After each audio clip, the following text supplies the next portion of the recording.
Did you know that just 15% of the writers for television shows are female?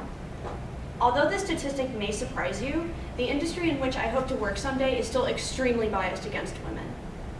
One woman who managed to break through this barrier is Amy Poehler. Although she is a hilarious and talented actress and writer, the way in which she has inspired me is very serious. From the moment that I first saw her on Saturday Night Live, bouncing off the walls like a ball of energy, I know that I just wanted to be as fearless as her someday. Her courage, activism, and kindness are just a few of the reasons I admire this wonderful woman.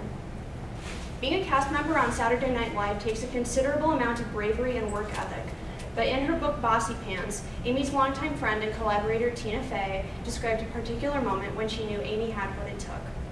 In the writer's room one day, they were coming up with comedy bits, and Amy did something crude and unladylike as a joke. Amy's friend, Jimmy Fallon, who was one of the star cast members at that time, turned to her and said, "Stop that, it's not cute and I don't like it." As Tina described, Amy dropped what she was doing, went black in the eyes for a second, and wheeled around to face him. "I don't care if you don't like it." Jimmy was visibly startled. With that exchange, a cosmic shift took place. She wasn't there to be cute. She wasn't there to play wives and girlfriends in the boys' scenes. Amy was there to do what she wanted to do, and she didn't care if you don't like it. Reading this anecdote inspired me because I have trouble standing up for myself. I have a natural people-pleasing personality, which can be useful sometimes, but makes it really hard for me to say no to people or to take control of a situation that I don't like. Thinking of how Amy stood up for herself and doesn't let anyone dictate her behavior makes it easier for me to do the same thing in my own life. In addition to going against the mold in the writer's room, Amy Poehler also sought to expand her own horizons by playing characters on Saturday Night Live that were goofy, funny, loud, impolite, and also just completely hilarious. She never fell into a comfort zone the way that some actors do, and even though she said that she was horrible at doing impressions, she did a total of 30 impressions during her time on the show.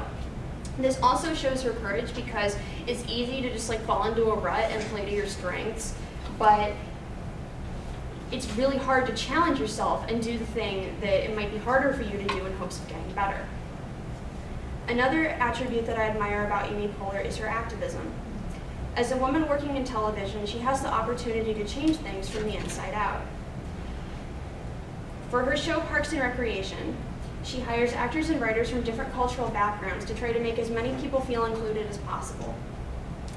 She doesn't rely on offensive humor or mockery of different groups to be funny. Instead, her show uses a lot of situational humor and also has a surprising amount of heart. Realistically depicted friendships between women on television are very rare, but the ladies of Parks and Recreation have very supportive friendships with one another for the most part, due to Amy's insistence on well-rounded female characters.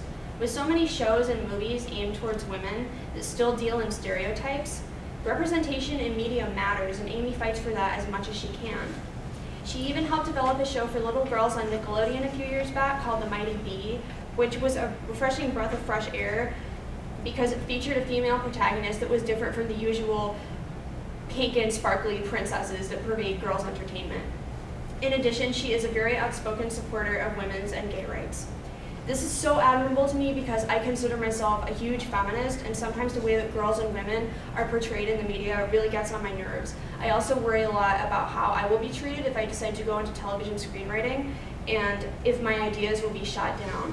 Seeing that Amy never compromises her values for success and fights hard to change the status quo makes me feel a lot better about my chances and inspires me to think more critically about the media that I consume. Finally, what I love about Amy Poehler the most is her kindness. No one is more aware than Amy herself of the position that she holds as a role model. With that in mind, she created the YouTube channel Smart Girls at the Party with two of her friends. The main videos are focused on interviewing young women who are doing exceptional things to better the world, but Amy also has a side video series that she does called Ask Amy, where she answered questions from real teenagers who are dealing with problems and need advice. She goes beyond the standard answers that most adults tell teenagers, offering unique insight into their problems and boosting their self-esteem in a genuine way. She also relates her own personal experiences to what she was asked about, revealing that, for example, she felt just as awkward in high school as her audience does, and that she wasn't always bubbly and confident like she is today. Wherever she goes and whatever she's doing, she does her best to make people feel welcome. When she was on Saturday Night Live, She would take new cast members out to dinner before their first day of work to get to know them and help them feel like they had at least one friend in the show. This is something that I can personally relate to because no matter what, I always try to be as kind and helpful as possible to others, and Amy's example inspires me to do even better. I want to be as successful as her someday so that I can be in the position to help other people with my life experience. I want to help girls and women develop self-esteem so that they can be confident in their abilities and know that they're beautiful just the way they are. I want to give a teenage girl sitting on her couch, watching television, the same kind of hope that Amy gave to me. That there are other people out there like me, and someday the qualities that people made fun of me for will be the ones that serve me well wherever I end up in life. And until I get there, I want to make at least one person smile every day. While she's devoted her career to making people laugh, Amy Poehler is so much more than that. Although I've never met her personally, I admire her fierce, courageous spirit, her dedication to equal rights and minority representation on television, and her kind heart. She's the creator of my favorite television show, my role model, and I hope to sit in a writer's room with her someday. I'd like to finish off with a clip from Parks and Rec. My entire life is happening in 8 hours, and I am stuck in this room. This is a nightmare. Wait, maybe this is a nightmare. Nope. Can't fly away. This is real life.